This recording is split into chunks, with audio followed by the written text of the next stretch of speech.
Hello दोस्तों, welcome back to my channel. अगर आपने अभी तक मेरे चैनल को सब्सक्राइब नहीं किया है तो जल्दी से मेरे चैनल को सब्सक्राइब कर दे। एपिसोड 32 की शुरुआत में शुअन चारन को कॉल करने के बारे में सोच रहा होता है कि इतने में खुद चारन की कॉल आ जाती है। शुअन कॉल उठाकर कहता है कि क्या हुआ है। शुअन की आवाज सुनकर चारन को रियलाइज होता है कि इसने गलती से शुअन को कॉल कर दी है। ये शुअन से कहती है कि जब भी मैं ड्रिंक करती हूँ तो मैं अपने हाथों को कंट्रोल नहीं कर पाती, इसीलिए आइंदा से तुम मेरी कॉल नहीं उठाना। शुअन चारन से पूछता है कि तुम कहाँ पर हो, तो चारन कहती है कि मैं अपनी फैमिली के होटल पर हूँ। शुअन चारन से कहता है कि तुम यहाँ से कहीं मत जाना, मैं आ रहा हूँ। ये कहकर शुअन कॉल बंद कर देता है। अब शुअन चारन के पास आ जाता है। शेंगवान शुअन से पूछती है कि तुम यहाँ पर क्या कर रहे हो। शुअन कहते हैं कि चारन ने मुझे कॉल की थी। शुअन इससे पूछता है कि इसने कितनी ड्रिंक की है, तो शेंगवान कहती है कि ज्यादा नहीं की। शेंगवान कहती है कि अब तुम यहाँ पर आ ही गए हो तो बैठ जाओ। शुअन शेंगवान से कहता है कि लुजिंग ने प्रॉपर्टी सेटलमेंट एग्रीमेंट साइन नहीं किया। शेंगवान कहती है कि उसने ऐसा क्यों नहीं किया, क्या वो मुझे बुरा फील करवाना चाहता है। तो शुअन कहते हैं कि उसने ऐसा इसलिए नहीं किया क्योंकि वो तुमसे अभी भी प्यार करता है। शेंगवान कहती है कि जब भी आपकी लाइफ से कोई चला जाता है तो आप अपसेट हो जाते हैं, लेकिन अगर हम पहले की तरह ही साथ में रहते तो हम दोनों ही फ्यूचर में बहुत मिजरेबल हो जाते। मैंने ये डिसीजन इसलिए लिया है क्योंकि मैं नहीं चाहती कि फ्यूचर में हम दोनों ही मिजरेबल हो जाएं। जब वक्त गुजरेगा तो हमें भी इस नई लाइफ की आदत हो जाएगी। अब ईवन जब घर पर आती है तो लीशा शॉ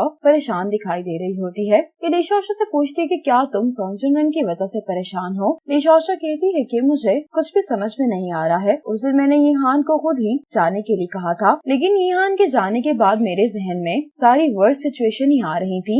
ईवन कहती है कि मेरे ख्याल में तो यीहान तुम्हें धोखा नहीं देगा। लीशा शॉ कहती है कि मैं जानती हूँ, लेकिन मैं ऐसा प्रिटेंड नहीं कर पा रही जैसे सब कुछ नॉर्मल है। मैं इस टाइम पर जो भी फील कर रही हूँ मैं वो सब कुछ यीहान को भी नहीं बता पा रही हूँ। तो ईवन लीशा शॉ से कहती है कि तुम जो भी फील कर रही हो तुम्हें वो यीहान को बता देना चाहिए। अगर तुम यीहान से बात नहीं करोगी तो तुम्हारा रिलेशनशिप और भी खराब हो जाएगा। ये बात मैं तुम्हें अपने एक्सपीरियंस से बता रही हूँ। शेंगुन के साथ ड्रिंक करके अब शुअन भी बेहोश हो चुका होता है। चारन की आंख खुलती है तो ये यहाँ पर शुअन को देखकर बहुत हैरान होती है। तो शेंगुन कहती है कि तुम्ही ने इसको कॉल करके यहाँ पर बुलाया है। चारन शेंगुन से पूछती है कि आप तो बिल्कुल भी ड्रंक नहीं लग रही हैं। तो शेंगुन कहती है कि मैं चाहे जितनी मर्जी ड्रिंक कर लूँ, ड्रिंक का मुझ पर कोई भी असर नहीं होता। शेंगुन कहती है कि अब तुम बिल्कुल ठीक हो गई हो तो मैं यहाँ से जा रही हूँ। ये कहकर शेंगुन चली जाती है। अब जियालन शुअन को घर पर लेकर आ जाती है। चारन शुअन को अपनी फीलिंग्स बताने के लिए थैंक्स कहती है और ये कि अगर मुझे पसंद करने से आप पेन में है तो मैं आपको जाने दूंगी। अब से मैं कोशिश करूंगी कि मैं आपको मिस ना करूं और ना ही आपको कॉल करूं।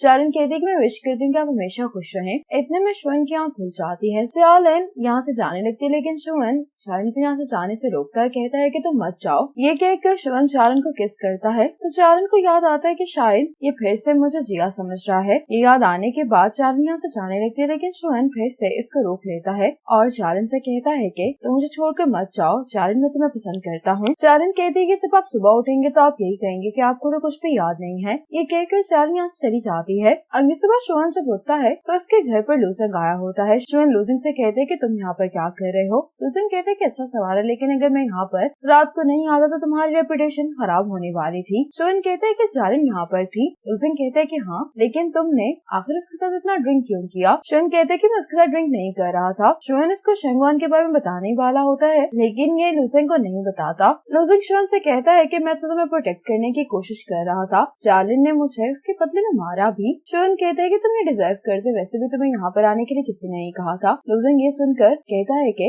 मैं यहाँ से जा रहा हूँ। अब शुअन चारन को कॉल करके कल रात के लिए सॉरी करता है। चारन कहती है कि इसमें सॉरी करने वाली कोई बात नहीं है, कल आपने वो ड्रिंक कर ली थी तो मैं आपको घर पर लेकर आई थी। चारन को मालूम हो जाता है कि शुअन को कुछ भी याद नहीं है, इसलिए ये कहती है कि मुझे काम है। ये कहकर ये कॉल बंद कर देती है। अब लुजिंग अपना बैग लेकर चासंग के घर पर आ जाता है। ये चासंग से कहता है कि मैं अपने घर बहुत अकेला फील कर रहा हूँ, इसलिए मैं कुछ दिनों के लिए यहाँ पर रुकूंगा। चासंग कहता है कि मैं तुम्हें यहाँ पर रुकने की परमिशन दे रहा हूँ, लेकिन तुम सिर्फ कुछ दिनों के लिए यहाँ पर रुकोगे। ये कहकर चासंग चला जाता है। चालन शेंगवान को कॉल करके कहती है कि लुजिंग ने मुझसे कहा है कि आप घर पर आकर अपना लगेज ले लें। शेंगवान कहती है कि मैं ले लूंगी। इसके बाद चासंग इवन के लिए लंच लेकर आता है। चासंग इवन से कहता है कि तुम अपने काम में इतना बिजी हो गई कि तुम भूल गई कि तुम्हारा बॉयफ्रेंड भी है। तो इवन कहती है कि मुझे माफ करना, लेकिन इस फैशन वीक की वजह से मैं बहुत बिजी हूँ। इवन को नींद आ रही होती है देखकर चाचन कहता है कि तुम तो सही से सो भी नहीं पा रही हो, क्यों ना तुम कुछ दिन ऑफ लेकर रेस्ट कर लो। इवन कहती है कि यहाँ पे जितने भी लोग काम करते हैं उनका काम बहुत अच्छा है, इसलिए मुझे तो ये बात मालूम नहीं है कि मेरा काम फैशन वीक के लिए चुना जाएगा भी या नहीं। चाचन कहते हैं कि मैं समझता हूँ। इवन इससे पूछती है कि तुम कब फ्री हो।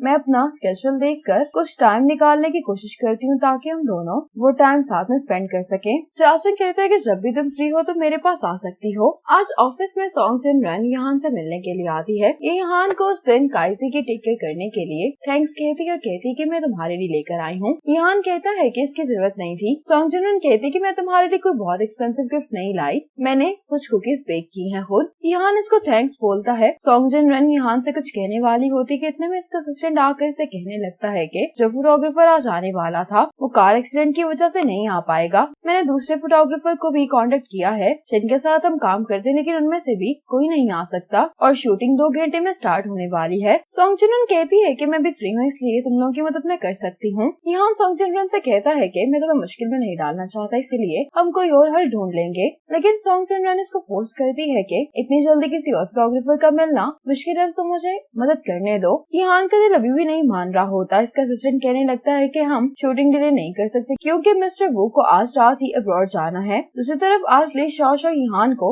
सरप्राइज देने के बारे में सोच रही होती है। अब ली शॉ यहान को सरप्राइज देने के लिए शूटिंग की लोकेशन पर पहुंच जाती है। सॉन्ग जिन रन और यहान पिक्चर्स को डिस्कस कर रहे होते हैं। इन दोनों को साथ में देखकर ली शॉ बहुत अपसेट हो जाती है। ली शॉ इन दोनों को साथ में देखकर बहुत गुस्सा हो जाती है, इसीलिए जो चीजें यहान के लिए लेकर आई होती है उनको नीचे रख कर खुद यहाँ से चली जाती है। अब यहान सॉन्ग जिन रन को आज के लिए थैंक्स बोलने के लिए आता है, कहता है कि तुम्हारी फीस को लेकर सांगमन तुमसे डिस्कशन कर लेगा। सॉन्ग जिन रन कहती है कि इसकी कोई जरूरत नहीं है, मुझे तो इसी बात की बहुत खुशी है कि मुझे एक दफा दोबारा डिक्लेरेशन के लिए काम करने का मौका मिला। ये यहान को याद दिलाने लगती है कि हमने कैसे पहले मैगजीन का कवर शूट किया था। तो यहान कहते हैं कि ये सब माजी की बातें, अब हमें प्रेजेंट पर फोकस करना चाहिए। यहान कहते हैं कि मैं एक बात तुम्हें क्लियरली बताना चाहता हूँ, वो ये कि मेरे और तुम्हारे दरमियान अब कुछ भी नहीं हो सकता, क्योंकि अब तुम मेरी लाइफ का हिस्सा नहीं हो और ना ही मैं तुम्हें अब अपनी लाइफ का हिस्सा बनाना चाहता हूँ। सॉन्ग जिन रन कहती है कि मैं हमेशा से ही तुम्हें एक्सप्लेन करना चाहती थी और तुमसे माफी भी मांगना चाहती थी। यहान इसकी बात सुने बगैर ही कह देता है कि अब ये सब माजी की बातें हैं, इसीलिए मुझे इनकी अब कोई परवाह नहीं है। मेरी बस यही विश है कि जो लाइफ मेरी अब है वो किसी भी तरह से खराब ना हो। सॉन्ग जिन रन कहती कि मैंने कभी भी नहीं चाहा कि तुम्हारी लाइफ खराब हो मेरी वजह से। यहान कहता है लेकिन अनजाने में तुमने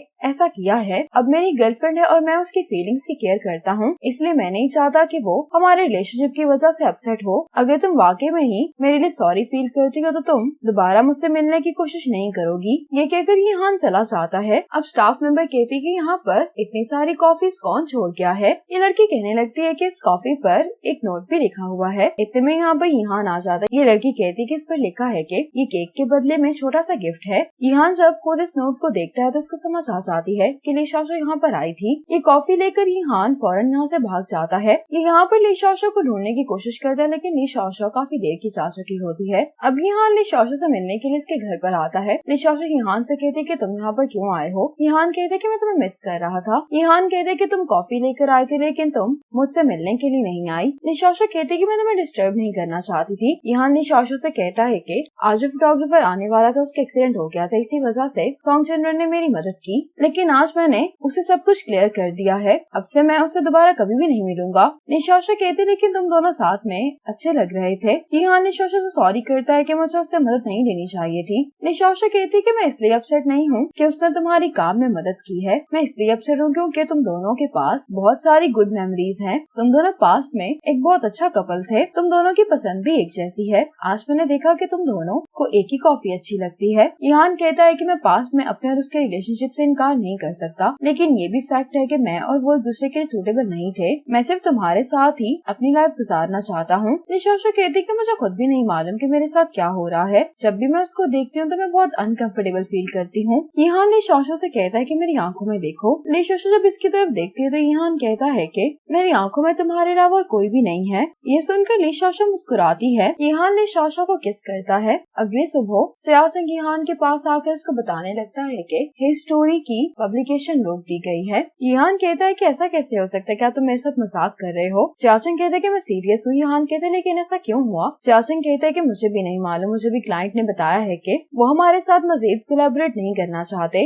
अब मुझे लग रहा है कि बहुत जल्दी हमारा मैगजीन भी बंद हो जाएगा। ईहान कहता है कि तुम कुछ ज्यादा ही सोच रहे हो, कुछ क्लाइंट्स खो देने की वजह से हमारा मैगजीन तो बंद नहीं हो सकता। चाचंग ईहान से कहता है कि तुम स्टैटिस्टिक्स को देखो और जो अकाउंट में पैसे हैं वो भी ज्यादा टाइम नहीं चलने वाले। चाचंग कहते हैं कि अगर हम लोग सरवाइव करना चाहते हैं तो हमें अपने मैगजीन को डिजिटलाइज करना होगा, यानी कि इसको इंटरनेट पर और पॉपुलर बनाना होगा। ईहान कहते हैं कि तुम चाहते हो कि हम भी स्टूपिड इंटरनेट मैगजीन्स की तरह बन जाएं। चाचंग कहते हैं लेकिन हम एटलीस्ट ट्राई तो कर सकते हैं ना, और वैसे भी हमें वक्त के साथ तो चलना ही पड़ेगा। ईहान कहते हैं कि तुम गलत कह रहे हो, इससे आहिस्ता आहिस्ता हमारे मैगजीन की रेपुटेशन और भी ज्यादा खराब हो जाएगी। चाचंग कहते हैं कि फिर तुम ही बताओ कि हम क्या करेंगे। ईहान कहते हैं कि हम अपनी ओरिजिनल एस्पिरेशन को ही फॉलो करेंगे, वैसे भी सिर्फ चंद लोग ही ठीक चीजें करते हैं। चाचंग कहते हैं कि हम कंपनी चला रहे हैं, अगर सिर्फ हम आर्टिस्टिक एस्पिरेशन पर ही फोकस करेंगे तो हम मार्केट में सरवाइव नहीं कर पाएंगे। ईहान चाचंग की बात मानने के लिए बिल्कुल भी तैयार नहीं होता। चाचंग ईहान से कहते हैं कि तुम्हें इतना सेल्फिश नहीं होना चाहिए, तुम सिर्फ अपने आर्टिस्टिक ड्रीम की वजह से चाहते हो कि बाकी भी तुम्हारे साथ कुर्बानी दे। इसी मोमेंट पर एपिसोड 32 खत्म हो जाती है।